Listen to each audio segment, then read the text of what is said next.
Assalamu alaikum wa rahmatullahi wa barakatuhu. Blood brothers, savvy sisters, this video today is for both of you. I don't always put my videos in both sections, but this video today is for both of you. You are both going to benefit immensely from this video. Sisters and brothers alike. Sisters is going to give you some clarity. Brothers, oh boy. So this video was actually sent in to me by a sister. And one of the sisters from the Savage Sisters group, I'm going to keep her anonymous. She has requested to remain anonymous. Shout out to you, sister. You know who you are. And I'm going to just read it straight off the thing. I have to blot out a couple of details for the purpose of anonymity. So if you see me stalling or stuttering or something, it's because I'm trying to figure out on the fly how am I going to, keep this piece of information anonymous. But flip me, we have got some work to address today. Let's just get straight into it. Assalamu alaikum wa rahmatullah. I have a video request about guys who are simps, quote unquote. She wrote that. Traits of simps and how to avoid them based on an experience of mine. And I would like to remain anonymous. You guys ready for this, yeah? There was a brother I was/am considering for marriage. Just to give you guys context, the sister is young. Okay, the brother is 25, the sister is younger than that. Let's just leave that there. He's 25, has a job and his own place. He's divorced, which I don't mind, but he's on his deen and is seeking Islamic knowledge. Not bad, sounds alright, right? I was impressed by this and was even considering him, even though I don't find him particularly attractive. Okay, this is strike number one. This is haram.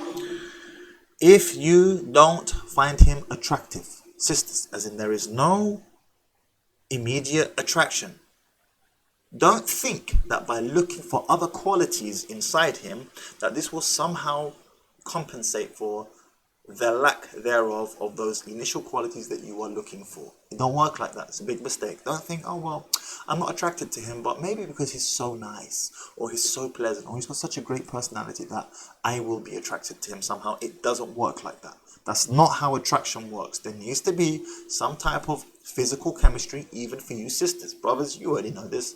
You know this already. She's got to pass the eyeball test. But even for you ladies, there has to be some type of physical attraction. You have to be able to visualize yourself. Alhamdulillah. Wait, just wait. You got this. Don't say this. Alhamdulillah. Tomorrow night, I'm gonna smash your boy, guys. I'm gonna smash your boy. You have to be able to visualize yourself smashing your boy, guys. If you can't see yourself smashing your boy, keep it moving. Keep it moving. There needs to be something. I'm not saying he needs to look like Brad Pitt or anything like this. Just something there's like, mashallah, yeah, I can see myself being intimate with this man. Okay? Right. Let's continue. However, here's the big but. His messages make me cringe. Brothers, pay attention, please, yeah? He asked if I like face masks and use toners on my face and suggested if I'd like us to do it together. Why are you gay? Why are you gay? Nothing wrong with personal hygiene, but it feels like men nowadays want to be seen as woke by having knowledge of skincare and think this impresses us women. Right. For those of you who saw my stream the other day, the sneaky fucker strategy. What's the sneaky effer strategy?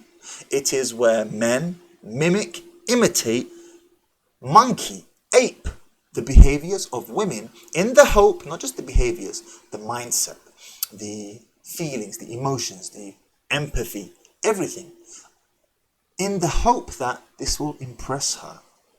I'm behaving like her. I talk like her. I think like her. I will impress her. Surely this will increase my chances of bagging her. No, she sees you as her girlfriend. You will impress her as a friend, not as an intimate partner. You see, and this is where men go wrong.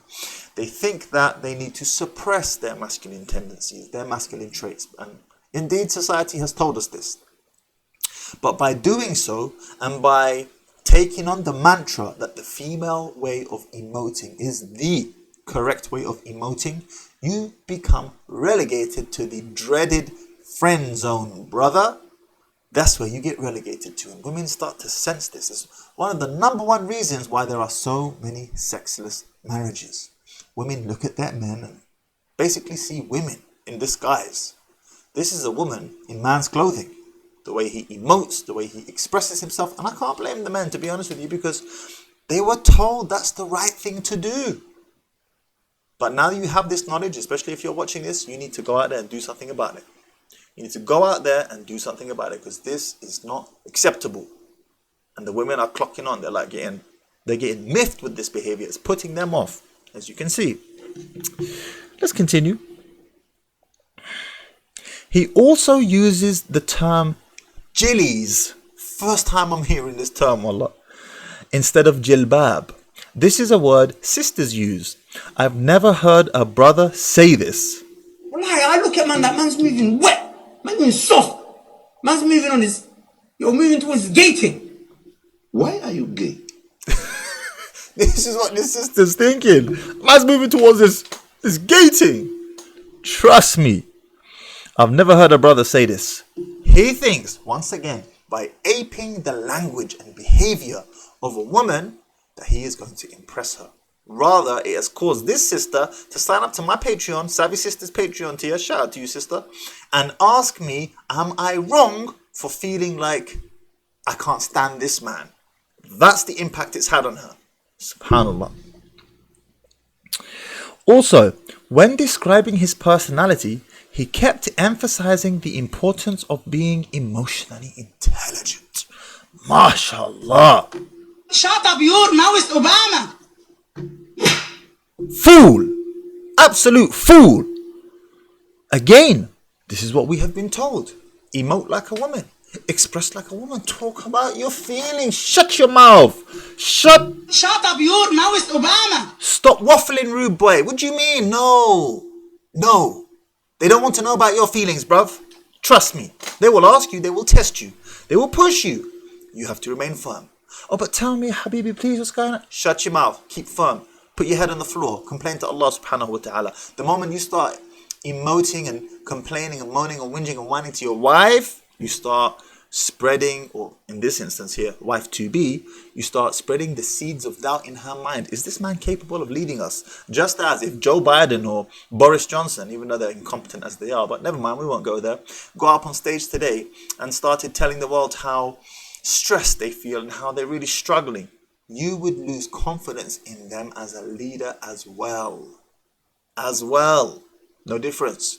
You're the leader, you got to pan up. It's not about toxic masculinity or anything like that. No. That's the responsibility of being a leader. And in any case, what does it do to talk? What benefit do you get from it? How does that help you? If anything, it makes it worse. Not to mention, you've handed her a cocked gun that she can fire against you at any moment. You've given her valuable tools to use against you in an argument, if she's inclined that way. And believe me, many women are. This has happened to me in one of my marriages. I gave my wife a piece of information that, put me in a vulnerable position by sharing this with her. And the very next argument, boy, she turned that gun and fired it against me. It happens. Don't make that mistake. Let's continue. So, he keeps emphasizing the importance of being emotionally intelligent, and that when he's angry, he cries. He cries. Wallahi, I look at man, that man's moving wet. Man's moving soft. Oh, and play the whole thing. You don't even deserve it. Straight slap. I wasn't sure if he was trying to impress me. My man thought he was impressing her. He thought by aping the behavior of a woman, by aping the behavior of women, that this will impress her. He's woke. He's modern. He's woke. No, she sees you as a freaking girlfriend. I wouldn't want a man crying more than me, fam.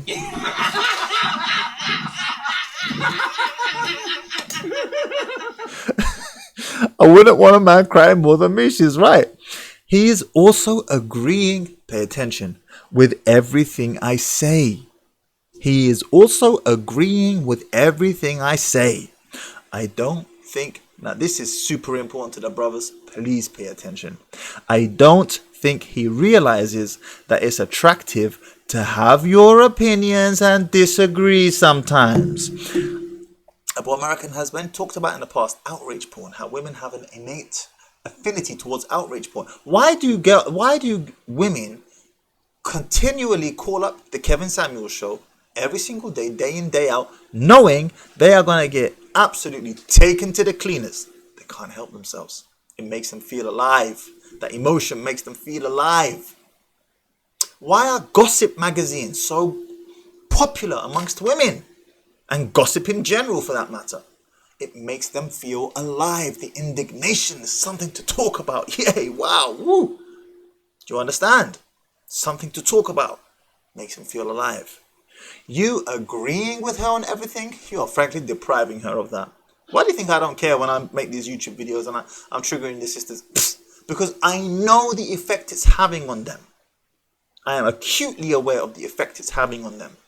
And this sparks conversation, and we can have discussions. I can bring women to the table and we can talk. If I simply agree with them on everything, which I don't anyway, that doesn't stimulate that response. And then we can't have these discussions. You see? This is how you bring them to the table to have these discussions. You've got to stimulate a bit of indignation. Maybe you got to make your message a bit spicier than what you would normally do. That's how you bring them to the table, so we can sit down and have a civilized conversation, as I will be this evening with Sister Naima B. Roberts. She contacted me off the back of a video I made reacting to her video. You see? Anyway, shout out to the sister. She took it really well. She's been very respectful, mashallah, and I'm looking forward to a good conversation with her. Regardless, we digress. You agreeing with her, not only do you deprive her of this feeling of indignation, but more importantly, you are disrespecting yourself. You are not standing up for yourself and your opinions. And if you can't stand up for yourself and your opinions, in the back of her mind, she's thinking, if you can't stand up for yourself, how on God's green earth are you going to stand up for me?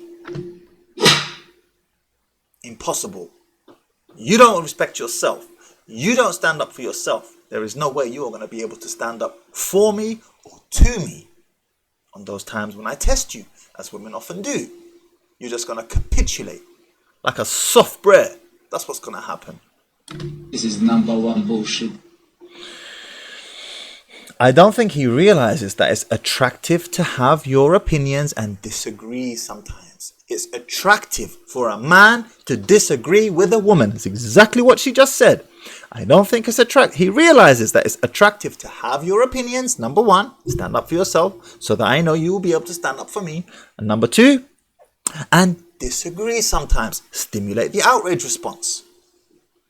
I know it's an unflattering quirk of female nature, this outrage response. Their addiction to outrage porn. But it is what it is. Don't shoot the messenger. It makes me ask myself, how can I be obedient and submissive wife to him? Subhanallah. And the answer to that, my sister, is you probably won't be able to. Now, I will say this. A lot of men do change after marriage. This whole business of agreeing and capitulating and all the rest of it, that wears off after the honeymoon period has worn off. But that's not necessarily a good thing. That means that he hasn't showed you who he truly is in the first place. So you are essentially signing up to marry someone that is an unknown quantity.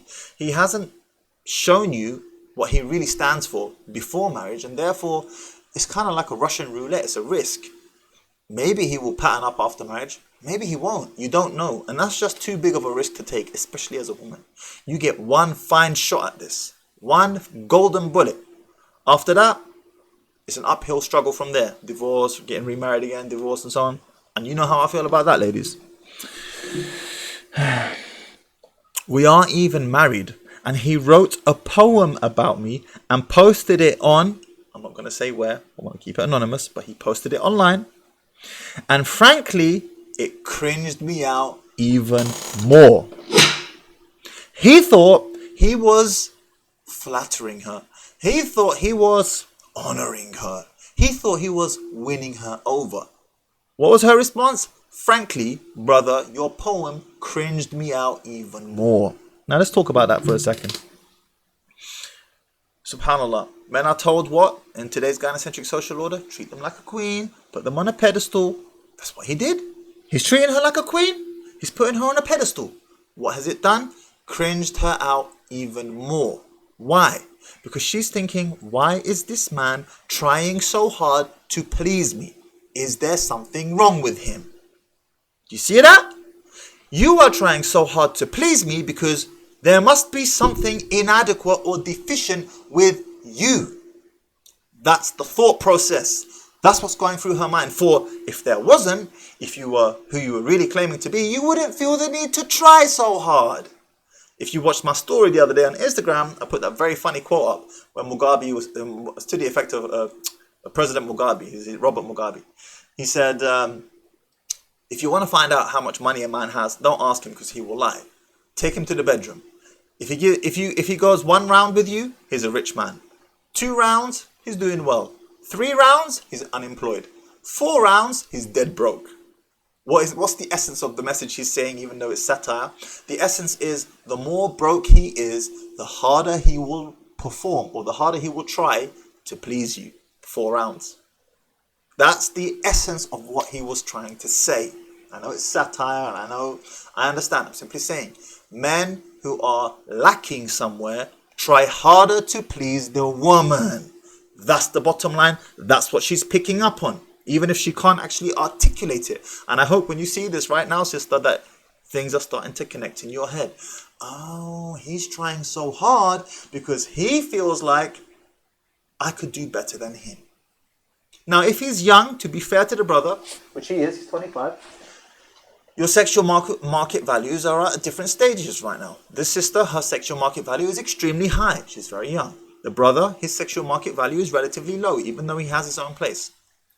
So it's quite natural for a man to want to overcompensate and try harder, but I tell you guys, back off.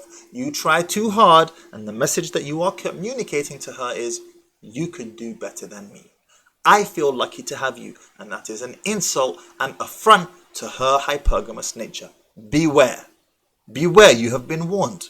This is the response. This is what's going to happen. They're going to join my Patreon, and they're going to message me to provide them with clarity on what's going on. Let's continue. Some sisters might like this, but we aren't even married yet, and it just seems like a way to win me over. Her words. That's exactly what it is. Shout out to the sister. She can see it for what it is. He's trying to win me over. He is trying to ape the behaviors of something that he's not. He is trying too hard. He's trying to win me over. SubhanAllah. Am I wrong for feeling this way? I'm not going to tell you her age, but she's young, and feel bad about declining a brother for this reason. But I want to explore my options. Let me just hang on that for a moment. He's written her a poem. He's told her how emotionally intelligent he is, and that he cries when he's angry, and that, all of the things that he's expressed to her. What has been the end response for him? What has been the end game for him? That this sister has messaged me and said that I want to explore my options and not marry him out of pity. Woo-wee! Wow. Now that is a huge in the face. All of this expression and trying and all the rest of it that's come from him has resulted in her not feeling love, not feeling affection, not feeling flattered. Rather, she feels pity. She pities him. She pities him. She feels pity towards him. That's the feeling that has been generated inside her. And I want to explore my options and not marry him out of pity, as this is certainly more harmful. Once again, I'd like to remain anonymous. Barakallahu feek. So, what's the conclusion of my answer to this sister? It's very simple. Sister, your gut feeling is correct. The reason for your feeling is correct. And I don't know what else to tell you. Yes, the brother is trying too hard. Yes, the brother is. And again, I want to be fair to him. He may well not be like that after marriage. He probably won't be like that after marriage. But that doesn't necessarily make it any better for you now. And if he is, what concerns me the most is not that he's trying too hard, because it's quite normal. Men simping on women is normal. Adi. Even though it's not, it's gross. But Adi. What concerns me more is he cries when he's angry. He's writing you these poems. And that you are not attracted to him. Sister, move on. Inshallah ta'ala. Move on quickly. Because there are too many red flags in the way. There are too many. The attraction is an important one as well. Move on. I wish you the best. I hope this has answered your question.